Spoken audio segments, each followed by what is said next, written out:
right, guys, we're going to the gate here for the Dwyer Stakes. Charge it. Yes or no? Aaron, is he going to win this race? I think he's going to. I think he bounces back and runs a pretty good race here and not a lot of competition. I'm on the 6, Nabokov. Mike, you got a long shot you like. If not, charge it. Who is it? Yeah, I'm hoping it's the 2, man. We've got in the pick 5, 20-1. I think Charge It's your most likely winner, but I think this could be a tough spot for him coming back. A lot of speed signed on. Curious to see who ends up going off. Looks like the 3's going to go out and take the lead. Fluid situation going out to the front. Charge It going to get a nice little stalking trip on the inside there too. And then there's Nabokov, the Chad Brown horse, right there in 3rd. It's a big step up for Nabokov, but it'll give a good idea of just how good this horse is with facing Charge It here. Charge It acted like maybe he wanted to put his nose in front on the rail. Now he's backed him off a little bit. He was a horse that early in his training was talented, but a little raw, has the tap-it mindset a little bit. But Pletcher, very talented with the tap-its, and you think he'd bring in this one along. He tipped out and made a nice move here, guys. Can he sustain that in the turn? We'll see. Johnny really asked him to go kind of hard there. I think he was saying, "Come on, it's time to wake up, you big lug," and he did. He kind of responded. He just took a big peek back too. So we'll see here. He probably wanted to see. He was probably looking for the wall that Nabokov ran into. What the hell happened there? I don't know what just happened to him. I hope he's okay. Actually, I shouldn't make a joke because it looked like the rider wrapped up pretty quickly on him. Charge is going to win this race by about 20 lengths unless he does something stupid now. I mean, he looks great. Let's go. Let's get 152 for me then. Get this 3 out of the 5 looks pretty good there, Mark. Yeah, the 5's making a nice little move in there to set for sight. This horse is gone. Yeah. Wow. Yeah.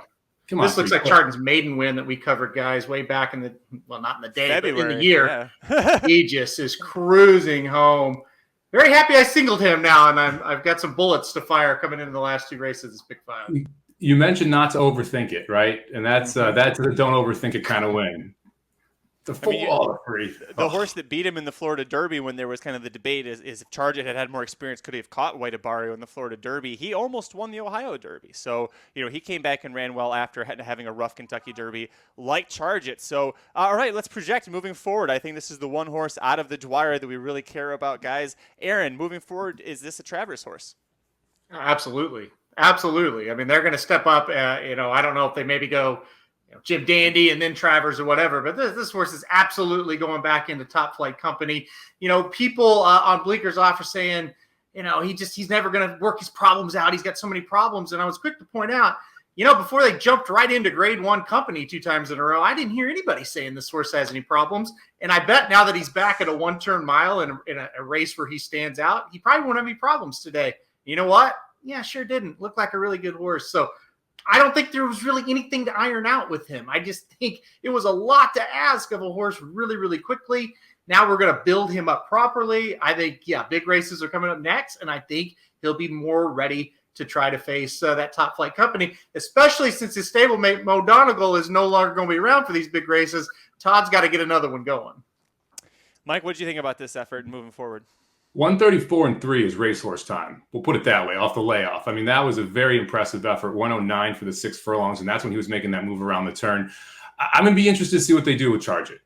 It kind of feels like the 1 turn might be what he wants. I mean, I don't think you're going to go in the Breeders' Cup Sprint long term, but maybe the Breeders' Cup Mile if you want to go a little shorter, around 2 turns, versus trying to go for the 1.25 Mile Classic. It'll be interesting to see what his next start is. It's probably going to be at Saratoga. It will be a graded stakes. The question, are we going to go 7 furlongs, or are we going to go to something like the Jim Dandy? So we'll see where he shows up next. I think it's going to tell us a lot about what the plan is for the rest of the year.